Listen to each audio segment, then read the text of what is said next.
Operation തിയേറ്ററിന്റെ ഡോറും തുറന്നു വരുന്ന ദേവുവിന്റെ കയ്യിൽ വെള്ള ടർക്കിയിൽ പൊതിഞ്ഞ ഒരു കുഞ്ഞുണ്ടായിരുന്നു. പിറകിൽ വന്ന നഴ്സിന്റെ കയ്യിൽ മറ്റേ കുഞ്ഞും. പേഷ്യന്റിന്റെ കണ്ടീഷൻ അറിയാൻ വേണ്ടി അബി അടക്കം മറ്റ് ഡോക്ടേഴ്സൊക്കെയും ഓപ്പറേഷൻ തിയേറ്ററിന് വെളിയിൽ കാത്തിരിപ്പുണ്ടായിരുന്നു. ദേവുവിനെ കണ്ടതും അബി അവളുടെ അരികിലേക്ക് വന്നു. ദേവു തൻ്റെ കയ്യിലെ കുഞ്ഞിനെ കുഞ്ഞിൻ്റെ അച്ഛൻ്റെ കയ്യിലേക്ക് വെച്ചു കൊടുത്തപ്പോൾ ആ അച്ഛൻ നിറകണ്ണുകളാലെ തൻ്റെ കയ്യിലിരിക്കുന്ന കുഞ്ഞിനെ ഒന്ന് നോക്കി. ശേഷം അയാളുടെ കണ്ണുകൾ തൻ്റെ മറ്റേ കുഞ്ഞിലേക്ക് നീണ്ടു. മറ്റേ കുഞ്ഞിനെ നഴ്സ് ആ സ്ത്രീയുടെ അച്ഛൻ്റെ കയ്യിലാണ് കൊടുത്തത്. കുഞ്ഞുങ്ങൾ രണ്ടാൾക്കും ഒരു കുഴപ്പമില്ല. 2 പെൺകുഞ്ഞുങ്ങളാണ്. താൻ ഭാഗ്യവാനാടോ. 2 മാലാക കുഞ്ഞുങ്ങളുടെ അച്ഛനാ താനിപ്പോൾ. തൻ്റെ രണ്ടാമത്തെ കുഞ്ഞിലേക്ക് നീണ്ട അയാളുടെ കണ്ണുകൾ കണ്ട് ദേവു ചെറുചിരിയാലെ പറഞ്ഞു, എൻ്റെ അശ്വതി, അവൾക്ക് കുഴപ്പമൊന്നുമില്ലല്ലോ അല്ലേ? എനിക്ക് അവളെ ഒന്ന് കാണണമെന്നുണ്ട്, അയാൾ ഇടറിയ സ്വരത്തോടെ പറഞ്ഞു. താൻ പേടിക്കണ്ട, ആള് സേഫാണ്. ബോഡി മരുന്നിനോട് റിയാക്ട് ചെയ്യുന്നുണ്ട്. അത് തന്നെ ഏറ്റവും വലിയ ഭാഗ്യമാണ്. നിങ്ങളുടെ പ്രാർത്ഥന ദൈവം കേട്ടിരിക്കാം. ജ്യൂസിലൂടെയാണ് വിഷം അകത്ത് ചെന്നത്. പകുതിയിലേറെയും ഛർദ്ദിച്ച് പുറത്തേക്ക് പോയതുകൊണ്ടാവാം ഒരാപത്തും കൂടാതെ ദൈവം 3 പേരെയും തിരികെ തന്നത്. മുഴുവനായും റിക്കവർ ആവാൻ സമയം പിടിക്കും. കുറച്ച് ദിവസം ICU കിടക്കേണ്ടി വരും. ആരും പേടിക്കേണ്ട ആവശ്യമൊന്നുമില്ല, ദേവു എല്ലാവരെയും നോക്കിക്കൊണ്ട് പറഞ്ഞു. എടോ സോറി, ഞാൻ തന്നോട് നേരത്തെ അങ്ങനെ ബിഹേവ് ചെയ്തത് മറ്റൊന്നും കൊണ്ടല്ല. തൻ്റെ വൈഫിൻ്റെ അപ്പോഴത്തെ കണ്ടീഷൻ കണ്ടപ്പോൾ എനിക്ക് ശരിക്കും സങ്കടം തോന്നിപ്പോയി. എനിവേ സോറി, താൻ ഒന്നും മനസ്സിൽ വെക്കരുത്. ദേവു അയാളോട് പറഞ്ഞതും അയാൾ ദേവുവിന് നിറഞ്ഞ പുഞ്ചിരി സമ്മാനിച്ചു. ദേവു ആ പെണ്ണിൻ്റെ മാതാപിതാക്കളെയും ആശ്വസിപ്പിച്ചു. അന്നേരം അമ്മ ദേവുവിന് നേരെ കൈകൾ കൂപ്പിക്കൊണ്ട് കരഞ്ഞു. ദേവു അവരെ ചേർത്ത് പിടിച്ചു.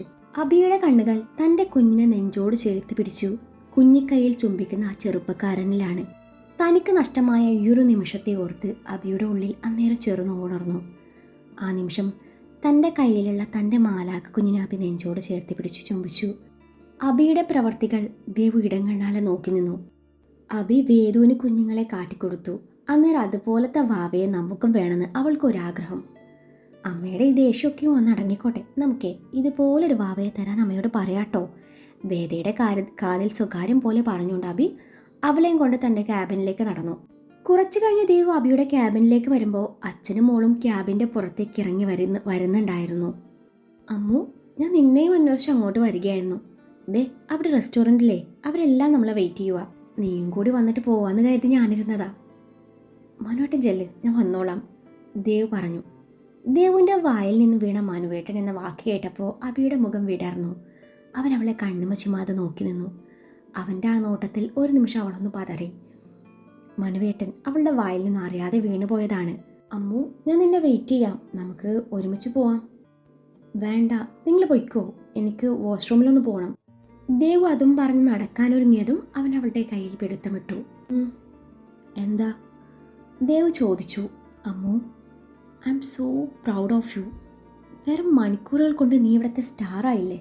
ഞാൻ ആഗ്രഹിച്ചതും അതാണ്. ഞാൻ ആഗ്രഹിച്ചതിലും എത്രയോ ഉയരത്തിൽ നീ എത്തിയിരിക്കുന്നു. ഈ ഒരു നിമിഷം എനിക്ക് നിന്നെ നിറഞ്ഞ മനസ്സോടെ കെട്ടിപ്പിടിച്ചു ഒരു ഉമ്മ തരണം എന്നൊക്കെ ഉണ്ട്. പക്ഷേ സാഹചര്യം വില്ലനായ എന്താ ചെയ്യുക? അബിയുടെ മുഖത്ത് ഒരേ നിമിഷം സന്തോഷവും നിരാശയും വിരിയുന്നത് കണ്ടപ്പോൾ അവൾക്കും സങ്കടം തോന്നി. അമ്മു, 5 വർഷം നീ എന്നിൽ നിന്ന് അകന്നത് നന്നായി. ഇല്ലേ നിന്നെ എനിക്കിങ്ങനെ സ്ട്രോങ് ആയിട്ട് കാണാൻ പറ്റില്ലായിരുന്നു. ദേവുവിൻ്റെ കണ്ണിലേക്ക് നോക്കിയായിരുന്നു അബി അത് പറഞ്ഞത്. ഞാൻ ചെല്ലട്ടെ, അബിയിൽ നിന്നുള്ള പിടി വിടുവിച്ചുകൊണ്ട് ദേവ് പറഞ്ഞു. അവൻ്റെ മുഖത്ത് പോലും നോക്കാതെ അവൾ അവൻ്റെ ക്യാബിൻ്റെ അകത്തേക്ക് കയറിപ്പോയതും അബി വേദയും കൊണ്ട് ഹോസ്പിറ്റലിൻ്റെ വരാന്തയിലൂടെ നടന്നു. ഇരുവരുടെയും ഈ പ്രവൃത്തികൾ മറഞ്ഞു നിന്ന് കാണുകയായിരുന്ന നഴ്സ് ഹേമ നിഗൂഢമായ ചിരിയുടെ അബിയുടെ ക്യാബിന് ലക്ഷ്യം വെച്ച് നടന്നു.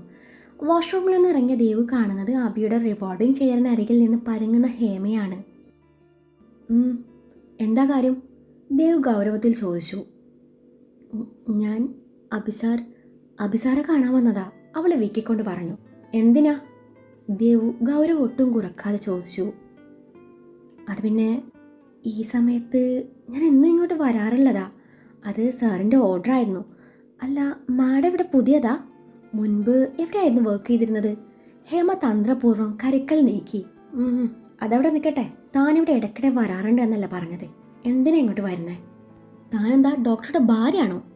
ദേവു നുരഞ്ഞു പൊന്തിയ ദേഷ്യം കടിച്ചമർത്തിക്കൊണ്ട് ചോദിച്ചു. അത് പിന്നെ ഡോക്ടർക്ക് എന്നോടൊരു പ്രത്യേക താല്പര്യമുള്ളതാ. സാർ എന്നോട് പറയായിരുന്നു എന്നോട് സംസാരിക്കുമ്പോഴേ ടെൻഷനൊക്കെയും പോയി കിട്ടുമെന്ന്. അതാ ഞാൻ വരുന്നത്. അല്ല മാഡം, സാർ എങ്ങോട്ട് പോയെന്നറിയോ? എനിക്കൊന്നും അറിയില്ല. ദേവ് ദേഷ്യം കടിച്ചമർത്തിക്കൊണ്ട് പറഞ്ഞു. സാർ വന്നാ ഹേമ വന്നിരുന്നു എന്ന് പറയണേ. അത്രയും പറഞ്ഞ ആ നഴ്സ് വന്യമായ ചിരിയോടെ മുറിയിൽ നിന്നിറങ്ങിയതും ദേവിന് അവിയോടുള്ള ദേഷ്യത്തിന് ആഴം ഒന്നുകൂടി വർദ്ധിച്ചു. ആ നിമിഷം അവളുടെ മനസ്സിലൂടെ എന്തൊക്കെയോ ചിന്തകൾ കടന്നുപോയി. ഇത്രയും നാൾ അവനിലുണ്ടായിരുന്ന ഒരു വിശ്വാസം പോലും നഷ്ടപ്പെട്ടു പോകുന്നത് പോലെ തോന്നി. ഫോൺ റിങ് ചെയ്യുന്ന ശബ്ദം കേട്ടിട്ടാണ് ദേവു ചിന്തയിൽ നിന്നുണരുന്നത്. അവളുടെ നോട്ടം മുന്നിലുള്ള ടേബിളിലേക്ക് നീണ്ടു. ടേബിളിൽ കിടന്ന് റിങ് ചെയ്യുന്ന ഫോൺ അത് ആ നേഴ്സിൻ്റെ ഫോണാണെന്ന് ദേവു മനസ്സിലാക്കി.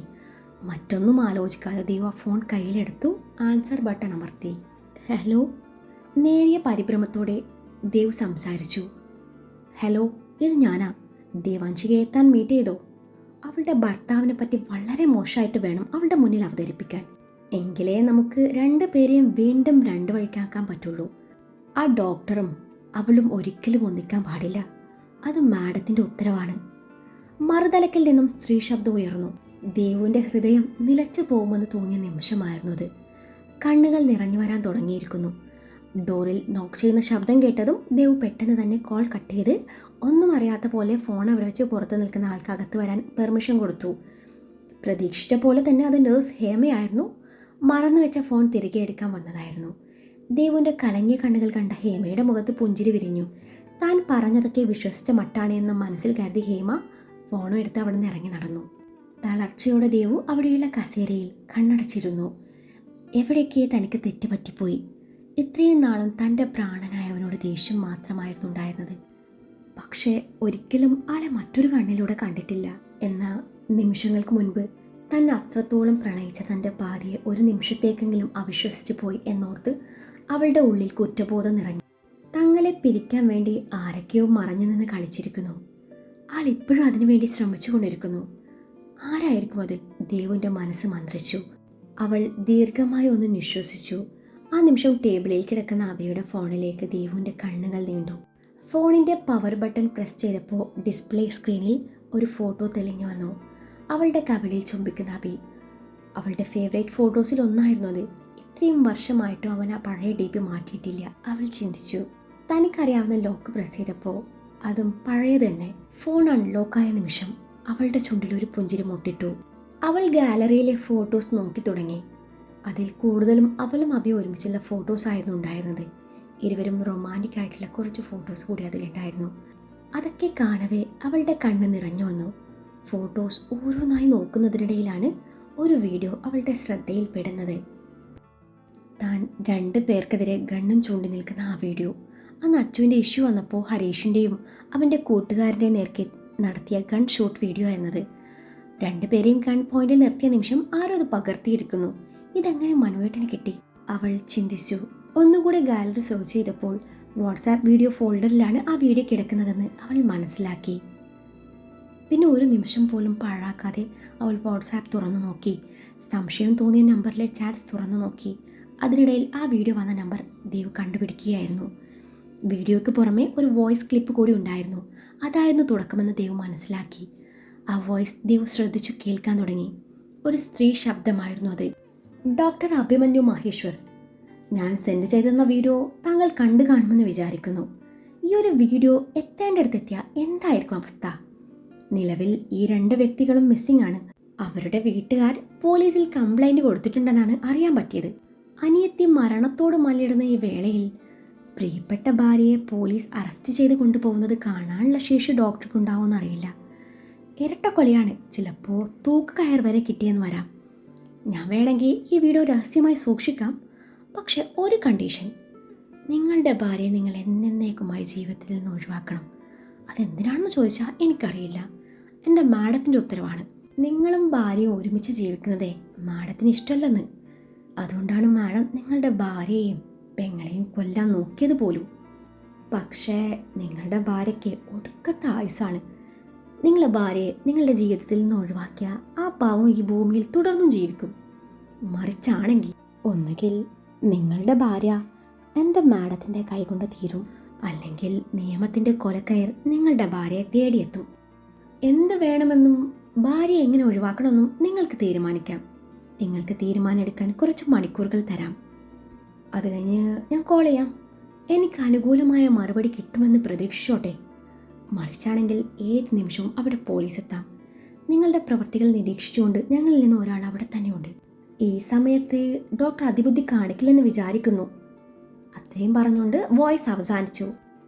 ഇത്രയും കേട്ടതും ദേവ് ശരിക്കും തറഞ്ഞു പോവുകയായിരുന്നു. അപ്പോൾ ഇതായിരുന്നു തന്നെ തള്ളി പറഞ്ഞതിനും കുത്തി നോവിച്ചതിനും പിന്നിലെ കാരണം. ശരിക്കും പറഞ്ഞാൽ തൻ്റെ മനുവേട്ടനെന്ന് പറഞ്ഞത് ശരിയല്ലേ? താൻ അദ്ദേഹത്തെ ഒരിക്കലും മനസ്സിലാക്കിയിട്ടില്ല. ഇല്ലെങ്കിൽ അന്ന് ആ സ്ത്രീ പറഞ്ഞതൊക്കെ വിശ്വസിച്ചു എല്ലാം ഉപേക്ഷിച്ചു ഇവിടുന്ന് പോവോ? അവൾക്ക് സ്വയം പുച്ഛം തോന്നി. ദേവ് അബിയുടെ ഫോണിൽ നിന്നും ആ നമ്പർ എടുത്ത് തൻ്റെ ഫോണിൽ സേവ് ചെയ്തു. ആ നിമിഷമാണ് നേരത്തെ നഴ്സിൻ്റെ ഫോണിലേക്ക് വന്ന കോളും അതിലെ നമ്പറും അവളുടെ മനസ്സിൽ തെളിയുന്നത്. രണ്ടും ഒരേ നമ്പറാണെന്നൊരു സംശയം. എത്രയും പെട്ടെന്ന് ഇതിന് പിന്നിൽ കളിക്കുന്ന ആ മാഡത്തെ കണ്ടെത്തണം എന്ന ഉറച്ച തീരുമാനത്തിൽ ദേവ് എത്തിച്ചേർന്നു. അപ്പോഴാണ് തന്നെ അവർ വെയിറ്റ് ചെയ്യുന്നുണ്ടാവും എന്നുള്ള ഓർമ്മ പോലും അവൾക്ക് വരുന്നത്. പെട്ടെന്ന് തന്നെ അവൾ മുഖത്തെ സങ്കടമൊക്കെ മായ്ച്ചു കളഞ്ഞു. മുഖം കഴുകി റെസ്റ്റോറൻറ്റിലേക്ക് നടന്നു. പ്രതീക്ഷിച്ചതുപോലെ തന്നെ തന്നെയും കാത്തി എല്ലാവരും അവിടെ ഉണ്ടായിരുന്നു. അബിയും വേദൂട്ടിയും രാഹുലും അനുവും അവരുടെ മകനും അച്ചുവും വിഷ്ണുവും ആരവും അപ്പുവും ചോട്ടുവും എല്ലാവരും ഉണ്ട്. ദേവുവിനെ കണ്ടതും നേരത്തെ മൈൻഡ് ചെയ്യാതിരുന്ന ആരവും അനുവും വിഷ്ണുവും എഴുന്നേറ്റ് നിന്ന് അവളെ പുണർന്നു. പരിഭവവും പരാതിയും സങ്കടവും സന്തോഷവും കണ്ണുനീരും എല്ലാം ആ ഒരു നിമിഷം അവർ പങ്കുവച്ചു. അത് കഴിഞ്ഞു എല്ലാവരും അവരവരുടെ സ്ഥാനത്ത് വന്നിരുന്നു. അബിയുടെ അരികിലെ ഒഴിഞ്ഞ കസേരയിൽ ദേവു വന്നിരുന്നതും അബി അവളെ നോക്കിയൊന്ന് പുഞ്ചിരിച്ചു.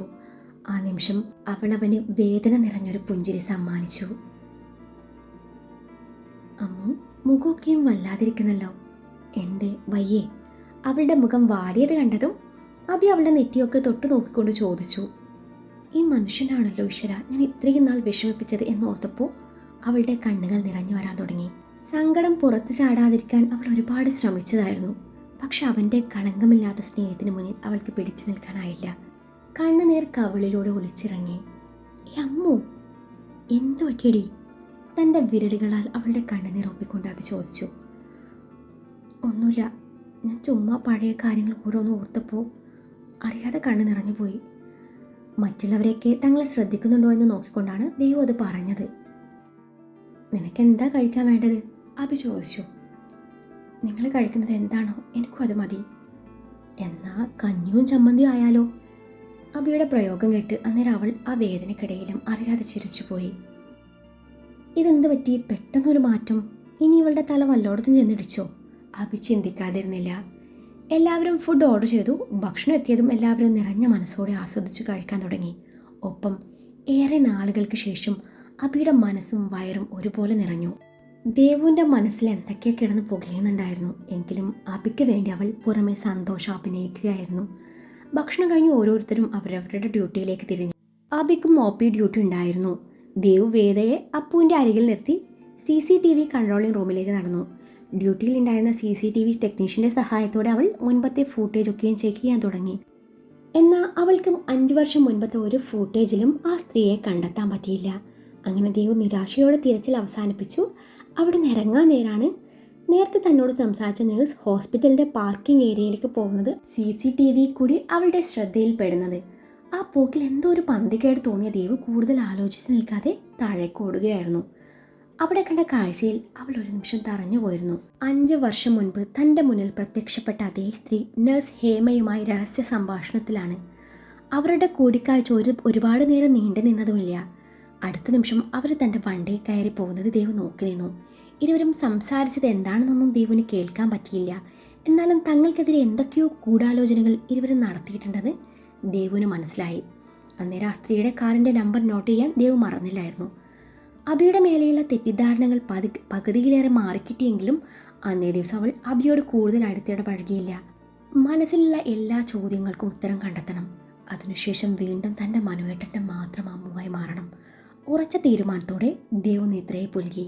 പിറ്റേന്ന് രാവിലെ അബി ഹോസ്പിറ്റലിലേക്ക് പോയതിന് പിന്നാലെ ദേവു അവിടെ നിന്നിറങ്ങി. തൻ്റെ ഒരു പോലീസ് സുഹൃത്ത് വഴി ആ വണ്ടിയുടെ ഉടമയുടെയും സിം കാർഡ് ഉടമയുടെയും ഡീറ്റെയിൽസ് കളക്ട് ചെയ്യുക, അതായിരുന്നു ദേവുവിൻ്റെ ഉദ്ദേശം. അതിനുവേണ്ടി തൻ്റെ സുഹൃത്തായ ACP സിദ്ധാർത്ഥ് മേനോനെ ഒരു കോഫി ഷോപ്പിൽ വെച്ച് ദേവു മീറ്റ് ചെയ്തു. ദേവു നടന്നതൊക്കെയും അയാളോട് തുറന്നു പറഞ്ഞു. ഇത്രയും വർഷമായിട്ടും ഇതിനു പിന്നിൽ ആരാണെന്ന് അബി അന്വേഷിക്കാത്തത് ഈ ഒരു വീഡിയോ പുറത്തു വരുമോ എന്ന് പേടിച്ചിട്ടാണെന്ന് സിദ്ധാർത്ഥ് പറഞ്ഞപ്പോഴാണ് ദേവു ചിന്തിച്ചത്. എത്രയും പെട്ടെന്ന് ആളെ പറ്റിയുള്ള കംപ്ലീറ്റ് ഡീറ്റെയിൽസ് കൈമാറാം എന്നും പറഞ്ഞ സിദ്ധാർത്ഥ് അവിടെ നിന്ന് പോയതിന് പിന്നാലെയാണ് വീട്ടിൽ നിന്നും അപ്പുവിൻ്റെ നമ്പറിൽ നിന്നും കോൾ വരുന്നത്. വേദോട്ടിയെ കാണുന്നില്ല എന്നും ഇത്രയും നേരം തങ്ങളുടെ കൂടെ ഉണ്ടായിരുന്നു എന്നും അപ്പു പറഞ്ഞത് കേട്ടപ്പോൾ ദേവു ആകെ ഷോക്കേറ്റ അവസ്ഥയിലായിരുന്നു. അപ്പുവിൻ്റെ കരച്ചിൽ ഫോണിലൂടെ കേൾക്കാൻ പറ്റുന്നുണ്ടായിരുന്നു. പേടിക്കേണ്ട, അവൾ എവിടെയെങ്കിലും കാണും, ഞാനിപ്പോൾ വരാം എന്നും പറഞ്ഞു അപ്പുവിനെ സമാധാനിപ്പിച്ചു ദേവു അവിടെ നിന്ന് ഇറങ്ങാൻ നേരാണ് പരിചയമില്ലാത്ത നമ്പറിൽ നിന്ന് ഒരു കോൾ വരുന്നത്. മറുതലക്കിൽ നിന്നും പറയുന്ന കാര്യങ്ങൾ കേട്ടതും തൻ്റെ ശ്വാസം പോലും വിലങ്ങുമെന്നും അവൾക്ക് തോന്നിപ്പോയി. ധൈര്യം മുഴുവൻ ചോർന്നു പോയതുപോലെ. നിങ്ങൾ ആരാ? നിങ്ങൾക്ക് എന്താ വേണ്ടേ? ദേവ് വിറയാർന്ന സ്വരത്തോട് ചോദിച്ചു. എനിക്ക് വേണ്ടത് നിന്നെയാണ്, നിന്നെ മാത്രം. ഈ നിമിഷം ഞാൻ പറയുന്നിടത്തേക്ക് നീ വരണം. എങ്കിൽ അടുത്ത നിമിഷം നിൻ്റെ മോള് നിൻ്റെ വീട്ടിൽ സേഫായി എത്തിയിരിക്കും. ഞാൻ ഒരു ലൊക്കേഷൻ സെൻഡ് ചെയ്യാം, അവിടേക്ക് നീ എത്തിയാൽ മതി. ഇത് മറ്റാരുമായെങ്കിലും ഷെയർ ചെയ്യാൻ നോക്കിയാൽ നിൻ്റെ മോളുടെ ശവമായിരിക്കും പിന്നീട് കാണുക. അത്രയും പറഞ്ഞ് മറുതലക്കിൽ നിന്നും ഒരു പൊട്ടിച്ചിരി ഉയർന്നു. പ്ലീസ് എൻ്റെ മോളൊന്നും ചെയ്യരുത്, ഞാൻ എന്ത് വേണമെങ്കിലും ചെയ്യാം, ദേവ് അവരോട് യാചനയുടെ സ്വരത്തിൽ പറഞ്ഞു. ദേവ് കൂടുതൽ എന്തെങ്കിലും പറയുന്നതിന് മുൻപേ ആ കോൾ കട്ടാവുകയും വേദമോളെ പിടിച്ചു വെച്ചിരിക്കുന്ന വീഡിയോയും അതിന് പിന്നാലെ ഒരു ലൊക്കേഷൻ കൂടി അവർ ദേവുവിൻ്റെ ഫോണിലേക്ക് സെൻഡ് ചെയ്തു കൊടുത്തു. തൻ്റെ മകൾക്ക് എന്തെങ്കിലും സംഭവിച്ചാലോ എന്ന് ഭയന്ന് അഭിയോട് പോലും ഇക്കാര്യം പറയാതെ ദേവു അവിടുന്ന് ധൃതിയിൽ ഇറങ്ങി. പെട്ടെന്നാണ് ദേവു ഒരു പെണ്ണുമായി കൂട്ടിമുട്ടുന്നത്. ദേവു തല ഉയർത്തി നോക്കി. തൻ്റെ മുന്നിൽ നിൽക്കുന്ന തൻ്റെ പ്രിയപ്പെട്ട കൂട്ടുകാരി ജെനിയെ കണ്ട ഒരു നിമിഷം ദേവുവിൻ്റെ മുഖം വിടർന്നുവെങ്കിലും അടുത്ത നിമിഷം തൻ്റെ മകളുടെ കാര്യം ഓർത്തപ്പോൾ അവളോടൊരു വാക്ക് പോലും പറയാതെ ദേവു ധൃതിയിൽ പോവാനൊരുങ്ങി. എന്നാൽ ജെനി വിടാനൊരുക്കമല്ലായിരുന്നു. ദേവുവിനെ തടഞ്ഞിർത്തി അവളുടെ പ്രശ്നം എന്താണെന്ന് പറയിപ്പിച്ചു. താൻ കൂടെ വരാമെന്നും ജെനി പറഞ്ഞപ്പോൾ ദേവു നിഷേധിച്ചില്ല. തനിക്കൊരു സഹായം ഇപ്പോൾ അത്യാവശ്യമാണ്.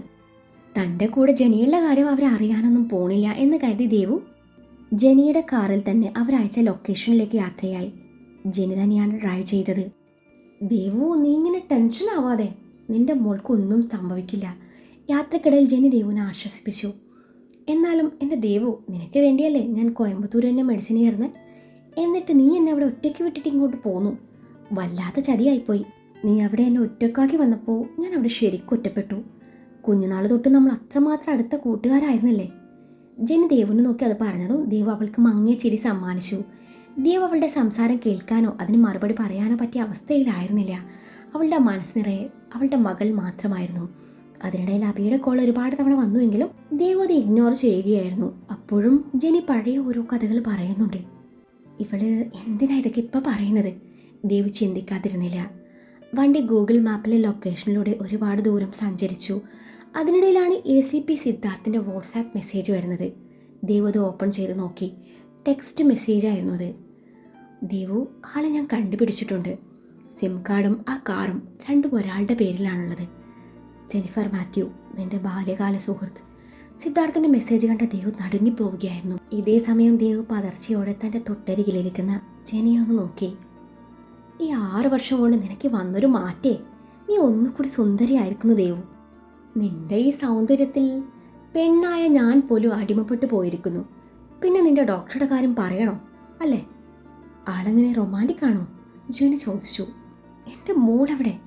എനിക്കെൻ്റെ മോളെ കാണണം. എന്താ നിന്റെ ഉദ്ദേശം? ദേവ് ചോദിച്ചു. ഓ, സിദ്ധു നിനക്ക് ഡീറ്റെയിൽസ് സെൻഡ് ചെയ്ത് കാണുമല്ലേ? ജെനി ഉറക്കെ ചിരിച്ചുകൊണ്ട് പറഞ്ഞു. നിങ്ങൾ തമ്മിൽ സംസാരിച്ചത് ഞാൻ അറിഞ്ഞു. ഇന്നലെ മുതൽ നീ എന്നെ കണ്ടെത്താനുള്ള ശ്രമത്തിലല്ലായിരുന്നു. അപ്പോൾ തോന്നി ഞാനായിട്ട് തന്നെ നിന്റെ മുന്നിൽ പ്രത്യക്ഷപ്പെടാന്ന്. വീണ്ടും ഉറക്കെ ചിരിച്ചുകൊണ്ട് ജെനി പറഞ്ഞു. ഒന്ന് നിർത്തുന്നുണ്ടോ നിന്റെ ഈ ചിരി? എന്താ നിനക്ക് വേണ്ടേ?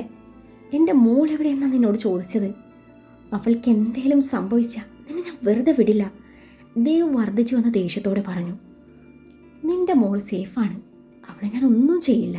ദേവു, നിന്റെ പ്രിയപ്പെട്ടവർ എൻ്റെയും പ്രിയപ്പെട്ടവരല്ലയോ? നിന്റെ മോള് എൻ്റെയും മോളല്ലേ? അങ്ങനെയല്ലേ നമ്മൾ ചെറുപ്പം മുതൽ കണ്ടിട്ടുള്ളത്? അത്രയ്ക്ക് എനിക്ക് നിന്നെ ഇഷ്ടമായിരുന്നു, എപ്പോഴും ഇഷ്ടമാണ്. കുഞ്ഞുനാൾ മുതൽ ഒരുമിച്ച് കളിച്ചു വളർന്ന കൂട്ടുകാർ. എന്ത് കിട്ടിയാലും നമ്മൾ പരസ്പരം പങ്കുവെച്ച് ജീവിച്ചിരുന്ന കാലം നിനക്ക് ഓർമ്മയുണ്ടോ ദേവു? എന്ത് രസമായിരുന്നു.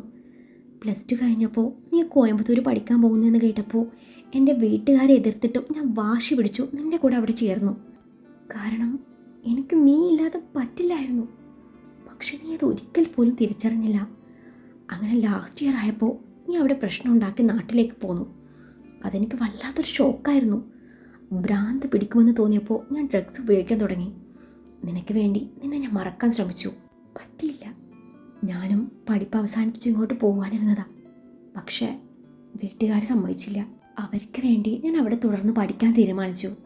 അപ്പോഴാണ് നിന്റെ വിവാഹം കഴിഞ്ഞു എന്ന വാർത്ത ഞാൻ അറിയുന്നത്. അതെനിക്ക് മറ്റൊരു ഷോക്കായിരുന്നു. കാരണം നീ ഇല്ലാതെ എനിക്ക് ജീവിക്കാൻ പറ്റില്ലായിരുന്നു. ഞാൻ അത്രത്തോളം നിന്നെ സ്നേഹിക്കുന്നുണ്ടായിരുന്നു. അത് ഏത് തരത്തിലുള്ള ഇഷ്ടമാണെന്നൊന്നും എനിക്കറിയില്ല. പക്ഷേ നീ എപ്പോഴും എൻ്റെ കൂടെ വേണമെന്ന് ഞാൻ ആഗ്രഹിച്ചു. എന്നാൽ വിവാഹത്തോടെ നീ എന്നെ പൂർണ്ണമായി മറന്നു. ഞാനും നിൻ്റെ പപ്പയും നിൻ്റെ ദശേട്ടനും മാത്രമായിരുന്ന നിൻ്റെ ജീവിതത്തിലേക്ക് ഒരുപാട് പേര് കടന്നു വന്നു. നിന്നെ സ്നേഹിക്കാൻ ചുറ്റിലും ഒരുപാട് പേര്, പുതിയ കൂട്ടുകാർ, പുതിയ കൂടപ്പിറപ്പുകൾ. അതിനൊക്കെ പുറമെ നിന്നെ പ്രണയം കൊണ്ട് പൊതിയുന്ന നിൻ്റെ ഭർത്താവ്. നിങ്ങളുടെ പ്രണയ നിമിഷങ്ങൾ ഞാൻ നേരിട്ട് കണ്ടിട്ടുണ്ട്. നിൻ്റെ ബർത്ത്ഡേയുടെ അന്ന് രാത്രി ബീച്ചിൽ വെച്ച് നിനക്ക് ഒരു സർപ്രൈസ് തരാൻ വേണ്ടി ഞാൻ അങ്ങോട്ട് വന്നതായിരുന്നു. അന്ന് അവിടെ നടന്ന സംഭവമൊക്കെയും നേരിൽ കണ്ട ഒരാളായിരുന്നു ഞാൻ. നിൻ്റെ ഭർത്താവിനെ പ്രണയത്തോടെ നോക്കുന്ന നിൻ്റെ ആ കണ്ണുകൾ അതെന്നെ മാത്രം നോക്കാനുള്ളതായിരിക്കണമെന്ന് ഞാൻ ആഗ്രഹിച്ചു. അന്ന് ഞാൻ ഉറപ്പിച്ചു നിങ്ങൾ തമ്മിൽ തെറ്റിക്കണമെന്ന്. എനിക്ക് നിന്നെ വേണമായിരുന്നു. അതിന് തടസ്സം നിൻ്റെ ഭർത്താവാണെന്ന് എനിക്ക് മനസ്സിലായി. നിങ്ങളെ പിരിക്കാൻ വേണ്ടി ഞാൻ പലതും ചെയ്തു. അന്ന് നിൻ്റെ നാത്തൂനെ ഭീഷണിപ്പെടുത്താൻ ഹരീഷിനെ അയച്ചതേ ഞാനാണ്. അന്ന് ബീച്ചിൽ അടിപിടി ഉണ്ടാക്കിയ കഞ്ചാവ് ടീൻസുമായി ഹരീഷിന് ഒരു ബന്ധവുമില്ലായിരുന്നു. എൻ്റെ ഉദ്ദേശം ഒന്നും മാത്രമായിരുന്നു, നിൻ്റെ നാത്തൂനെ കൊടുക്കുക. പിന്നീട് അവർ കൊണ്ടുപോയി കൊല്ലുവോ ആസ്വദിക്കുകയോ എന്ത് വേണേലും ചെയ്യട്ടെ. ആ കുറ്റം തന്ത്രപരമായി നിൻ്റെ തലയിലിട്ട് വെച്ച് നിന്നെ നിൻ്റെ ഭർത്താവുമായി തെറ്റിപ്പിക്കുക. പെങ്ങന്മാരെ ജീവന തുല്യം സ്നേഹിക്കുന്ന ഒരു ആങ്ങളെയാണ് അയാളെന്ന് എനിക്കും അറിയായിരുന്നു. പക്ഷേ ഞാൻ കണക്ക് കൂട്ടിയതുപോലെ ഒന്നുമല്ല അന്ന് അവിടെ നടന്നത്. നീയും നിൻ്റെ കൂട്ടുകാരും എല്ലാം എൻ്റെ പദ്ധതി പൊളിച്ചടിക്കില്ലേ. ഞാൻ മറഞ്ഞു നിന്നെല്ലാം കാണുന്നുണ്ടായിരുന്നു. നിന്നെയും നിൻ്റെ ഭർത്താവിനെയും തെറ്റിക്കാൻ ഞാൻ വേറൊന്നുകൂടി ചെയ്തു. എന്താണെന്നറിയോ, നീയും നിൻ്റെ കൂട്ടുകാരൻ ആരും ഹഗ് ചെയ്യുന്ന ആ ഒരു നിമിഷം അത് മോശമായ രീതിയിൽ ഞാൻ ക്യാമറയിൽ പകർത്തി. ആ ഫോട്ടോ നിൻ്റെ ഭർത്താവിൻ്റെ കയ്യിൽ എൻ്റെ സഹായി മുഖേന നേരിട്ട് ഏൽപ്പിച്ചു. പക്ഷേ നിന്നോടുള്ള അമിത വിശ്വാസം അയാൾ അതിന് പുല്ല് വില പോലും കൽപ്പിച്ചില്ല. Is a pure gem. പറയാതിരിക്കാൻ വയ്യ. നിൻ്റെ കൂടെ ജീവിക്കാൻ പറ്റിയില്ലെങ്കിൽ ഒരുമിച്ച് മരിക്കാം എന്നതായിരുന്നു പിന്നീട് എൻ്റെ തീരുമാനം. അതിനു വേണ്ടിയാണ് ആ ആക്സിഡൻറ്റ് ഞാൻ ക്രിയേറ്റ് ചെയ്തത്. നിൻ്റെ മരണം ഉറപ്പുവരുത്തി അന്ന് തന്നെ ഞാനും മരിക്കാനൊരുങ്ങി. പക്ഷേ ദൈവം അവിടെയും എന്നെ തോൽപ്പിച്ചു. നിനക്കൊന്നും പറ്റിയില്ല. നിൻ്റെ നാത്തൂൻ ജീവിച്ചവുമായി. പക്ഷേ ഞാൻ തോൽക്കാൻ ഒരുക്കമല്ലായിരുന്നു. വീണ്ടും പണ്ട് എൻ്റെ കോട്ടയിൽ വീണു. നിൻ്റെ കൂടെ ജീവിക്കാനൊരു മോഹം. നിൻ്റെ ഹസ്ബൻഡ് മെൻ്റലി വീക്കായ ടൈമിൽ അവസാന അസ്ത്രം ഞാൻ എഴുതിവിട്ടു. നീ ഹരീഷിനും കൂട്ടുകാരനും നേരെ ഗൺ ചൂണ്ടേക്കുന്ന വീഡിയോ കാട്ടി. നിൻ്റെ ഹസ്ബൻഡിനെ ഞാൻ ബ്ലാക്ക് മെയിൽ ചെയ്തു. പിന്നീട് എന്താണ് സംഭവിച്ചതെന്ന് നിനക്ക് തന്നെ അറിയാലോ. നിൻ്റെ ഹസ്ബൻഡ് നിന്നെ കുറ്റപ്പെടുത്തി സംസാരിച്ചന്ന് ആകെ തകർന്നു നിൽക്കുന്ന നിൻ്റെ മുന്നിലേക്ക് ആ സ്ത്രീയെ പറഞ്ഞു വിട്ടത് ഞാനാണ്. ആ സ്ത്രീ എൻ്റെ സഹായിയാണ്. അന്നവളെ നിനക്ക് നിൻ്റെ കൂട്ടുകാരനും നീയും തമ്മിലുള്ള ആ ഒരു ഫോട്ടോ കാട്ടിത്തന്നു. ആ ഫോട്ടോ നിൻ്റെ ഹസ്ബൻഡിൻ്റെ ആവശ്യപ്രകാരം ആ സ്ത്രീ തന്നെ എടുത്തതാണെന്നും നിന്നോട് അവർ പറഞ്ഞു. നിൻ്റെ ഹസ്ബൻഡും അവരും ബീച്ചിൽ വെച്ച് മീറ്റ് ചെയ്യുന്നതും ആ ഫോട്ടോസ് കൈമാറുന്നതുമായ ആ വീഡിയോ കൂടി ആ സ്ത്രീ നിനക്ക് കാട്ടിത്തന്നു. ആ ഫോട്ടോ എടുപ്പിന് പിന്നിൽ ഡോക്ടർക്ക് എന്തൊക്കെയോ ഉദ്ദേശങ്ങളുണ്ടായിരുന്നു.